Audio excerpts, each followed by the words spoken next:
इस वक्त की बड़ी खबर, एसपी सांसद एसटी हसन का विवादित बयान गरबा को लेकर। एसटी हसन बार बार सुर्खियों में रहते हैं अपने विवादित बयान को लेकर।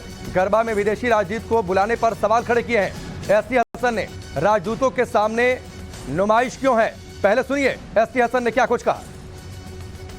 मुझे अफसोस एक चीज का जरूर है कि गरबा के आयोजनों के अंदर 60 राजदूतों को क्यों बुलाया गया। वो भी तो अलग अलग मजहबों के लोग थे। वो हम अपनी बहन बेटियों की नुमाइश क्यों उनके सामने करते हैं। हम इस तो इंदौर से पहले हमने आपको बड़ी खबर दिखाई किस तरीके से वहां पर 14 गैर हिंदुओं के खिलाफ केस दर्ज किया गया है। एसटी हसन ने इसको लेकर बयान दिया और यह कह दिया है कि विदेशी राजदूत फिर क्यों बुलाए जा रहे हैं। अगर गरबा में गैर हिंदू नहीं जा सकते हैं तो दूसरे धर्मों के लोग भी आखिरकार क्यों बुलाए जा रहे हैं। एसपी सांसद एसटी हसन का यह विवादित बयान। अलग अलग शहरों से इस तरीके की घटनाएं सामने आई हैं। जब गरबा के पंडाल में गैर हिंदू प्रवेश करते हैं, वहां पर एनार्की फैलाने की कोशिश करते हैं। इसको डिफेंड एक तरीके से एसटी हसन ने कर दिया कि आखिरकार विदेशी राजदूतों को क्यों बुलाया जा रहा। मनीष यादव जुड़ चुके हैं, सीधे उनका रुख करते हैं। मनीष, एसटी हसन वैसे भी बोलते रहते हैं और उनके बोलने पर विवाद होता है। अब उन्होंने एक तरीके से डिफेंड कर दिया। जब गैर हिंदुओं के प्रवेश पर उनसे सवाल किया गया था तो उन्होंने कह दिया विदेशी राजदूतों को क्यों बुलाया जा रहा।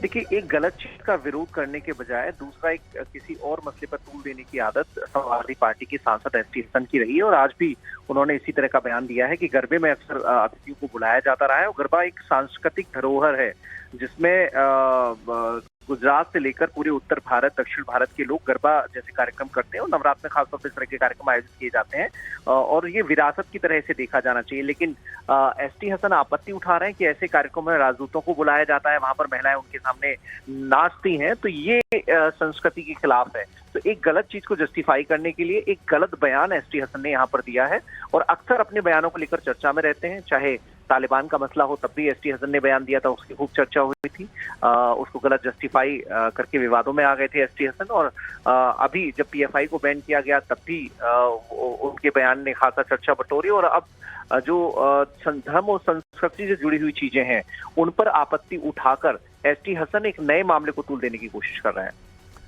बिल्कुल, निश्चित तौर पर एसटी हसन लगातार तुष्टीकरण वाले बयान देते रहते हैं। एक बार फिर इसी तरीके का उन्होंने बयान दिया है।